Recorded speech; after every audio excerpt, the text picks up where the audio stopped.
Kroger Tender Ray Beef. No other beef so fresh can be so tender. Presents Hearts in Harmony transcribed. K is for Kroger. C is for cut. B is for beef. KCB means Kroger cut beef. And Kroger cut beef means more meat for your money. It's a fact, ladies. And here's the reason Kroger cut beef gives you more meat, less waste. Before the meat is weighed and priced, the Kroger method of cutting beef removes excess bone, excess waste, and stringy ends. Yes, that's before the meat is weighed and priced. So you can see that means more meat for your money. You get top U.S. government grades of beef, meat that's tender, juicy, rich red, and marbled with just the right amount of flavory fat. You get a better value in top-grade beef. For example, when you buy a Kroger-cut porterhouse steak, the Kroger method of cutting beef removes the long, stringy end and excess waste before the steak is weighed and priced.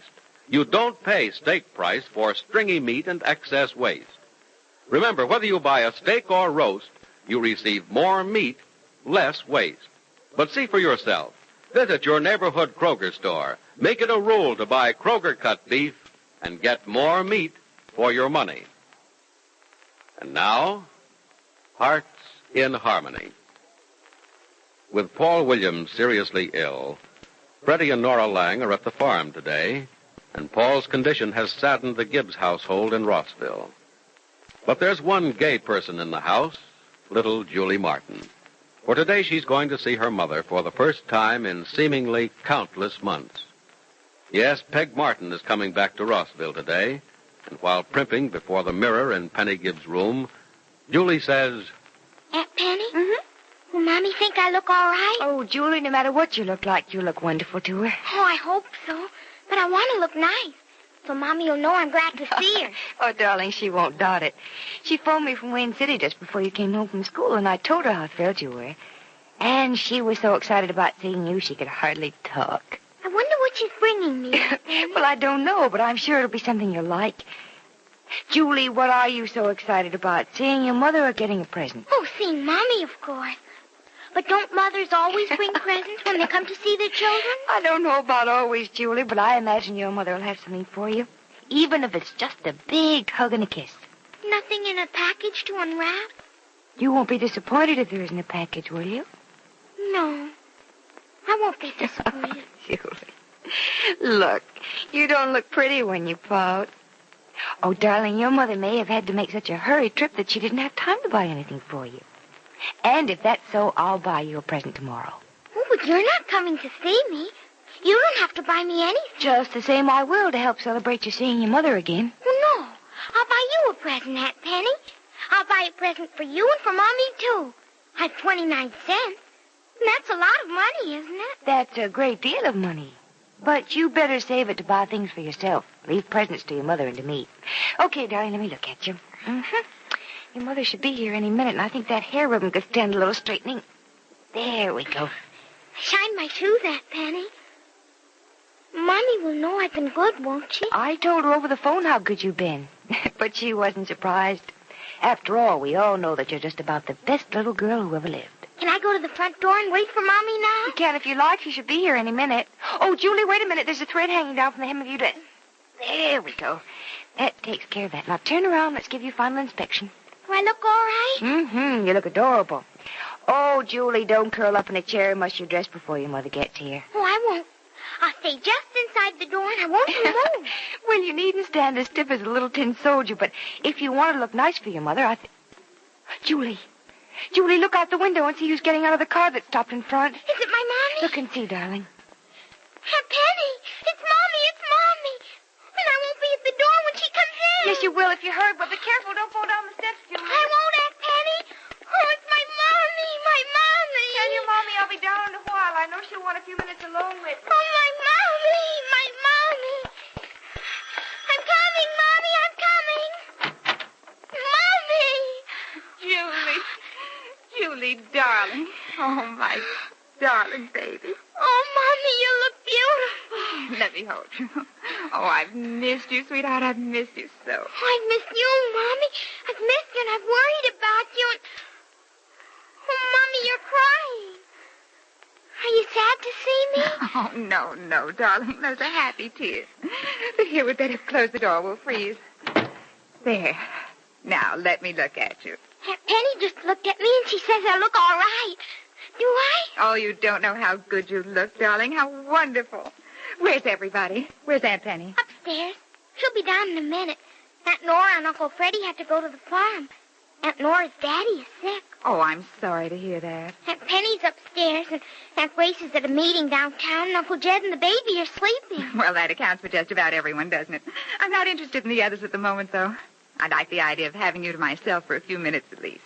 Now, tell me all about yourself. I'm going to school. I have lots of fun and friends. School? My, you're growing up, aren't you? I've grown up lots while you've been away. Well, you seem to have done all right without me. Gained weight, and you're taller and lovelier and sweeter and... Oh, darling, I hope I never have to leave you again. Please don't, Mommy. Please don't ever. I won't, sweetheart, not ever again. Now, let me give you another hug and kiss. Oh, yes, Mommy, let me too. There, that was nice. And speaking of nice things, I have something in my suitcase for a nice little girl. A present, Mommy? You brought me a present? I wouldn't have come empty-handed for anything in the world. You see, Julie, I told you she wouldn't forget. Aunt Penny, Mommy's brought me a present. Yes, darling, I heard. Oh, Peg, it's good to see you again. Welcome back.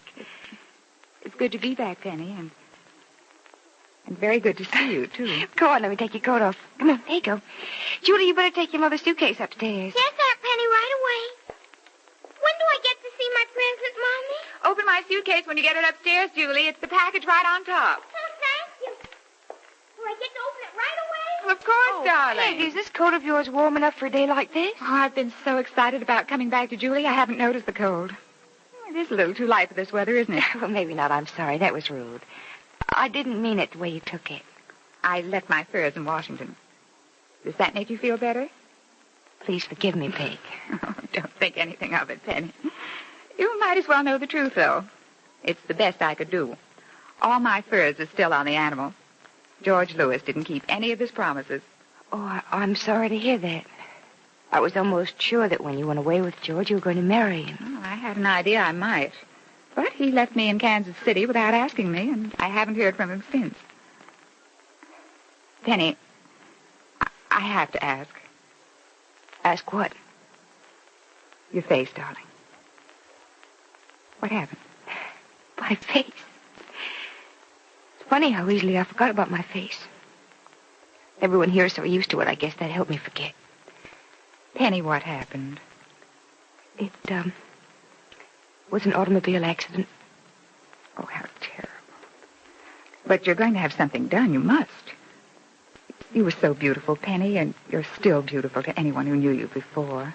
I think plastic surgery will do everything that needs to be done, Peg. Oh, I'm glad to hear that. Otherwise, how are you? You seem well. I am. I'm working hard. That keeps me well. Working hard? You've always worked hard, but I was sure you wouldn't be working at all when I came back. Well, you, Peg, why? Well, you see, I thought you'd be Mrs. Barry Carlton by this time. Yeah. Yes, I rather thought so, too. Too bad. Well, we never can be sure of men, can we? Maybe it's our own fault. We trust too much in our looks, and when we lose our looks, we lose our men. I assure you that looks had nothing to do with what happened to Barry. No? Oh, you're being much too good to him, Penny. He's obviously not the man you thought he was, or what happened to your face wouldn't have changed his feelings for you. And what else could have changed him but what happened to your face? Peg, you better let me explain, really. Oh, don't bother, darling. It's the same old story. The same story I've told and been told 100 times. But cheer up. Peg, really? Some other man will come along and pat your heart for you and then turn around and break it for you again. Come in. Hello, Mommy. Oh, Julie, come on in. Oh, Mommy, the present was awfully nice. I'm glad you liked it, darling. Ready for dinner? Yes, Mommy. Mommy, why is Aunt Penny crying?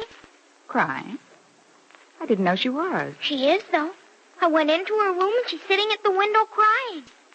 Oh. Well, I guess I spoke out of turn when I kidded her about Barry. She almost always cries about Uncle Barry. She would. She tries not to, Mommy, but she can't help it. I guess I'd cry, too, if that happened to you. What happened to me? If you went away where you could never come back. Good heavens, Julie, what are you talking about? Uncle Barry. What makes you think he went away and is never coming back? Well, that's what they always tell children has happened to people who died. What did you say? Uncle Barry died. He was taking Aunt Penny to marry her, but he was hurt in an automobile. And he died. Oh, good heavens, what have I done? Julie, where's Penny? Is she in her room, did you say? Yes, Mommy. You go downstairs if you're ready for dinner, Julie. I'll be down in a little while. All right. Who is it? Penny, I have to see you. Hello, Peg. I didn't answer when you asked who it was. I was afraid you wouldn't see me. I don't know why you'd think that. Dinner's just about ready. I think you go on down. I'm not going to eat anything just now. Penny, if you want to slap my face or order me out of your home or both, well, I deserve it. Why didn't you tell me about Barry? I tried to, Peg. You didn't give me a chance. Well, I know now. Julie just told me. Oh, Penny, I just can't tell you how sorry I am. Not only for what happened to Barry, but for what I said to you. I know, Peg.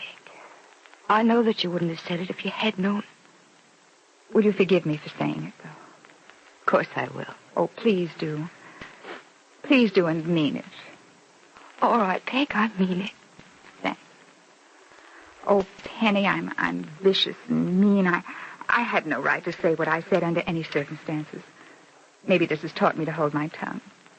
Why didn't I learn before and avoid hurting you? Why can't I be decent like you, kind like you, considerate? Am I always going to be unhappy because I bring so much unhappiness to others? You can undo the things that bring you unhappiness, Peg. Just hope that your happiness is not destroyed by something that can never be undone. So Peg Martin has come back to Rossville and brought Penny heartache at the very beginning. Is this an indication that Peg will once again make trouble for Penny? And has this tragic reminder of Barry hurt Penny in her search for a new way of life? Be sure to listen to the next dramatic episode of Hearts in Harmony. KCB! KCB! KCB means Kroger cut beef, and Kroger cut beef means more meat for your money. Yes, Kroger cut beef gives you more meat, less waste, because before the meat is weighed and priced, the Kroger method of cutting beef removes excess bone, excess waste, and stringy ends. In buying Kroger cut rib roast, for example, you don't pay rib roast price for excess bone and waste. The chine bone is trimmed, the waist and short rib end removed, giving you top U.S. government grades of beef that's tender, juicy, rich red, and marbled with just the right amount of flavory fat. And before the meat is weighed and priced, the Kroger method of cutting beef removes excess bone, waste, and stringy ends. Remember, whether you buy a steak or roast, Kroger cut beef gives you more meat for your money. But mind you can get Kroger cut beef only at your neighborhood Kroger store. So go there as soon as you can. Step up to the meat counter and ask for Kroger cut beef. You'll get delicious and juicy and tender beef, and you'll get more meat, less waste. That means you get more meat for your money at your Kroger store. Listen again tomorrow, same time, same station, for another thrilling transcribed chapter of Hearts in Harmony.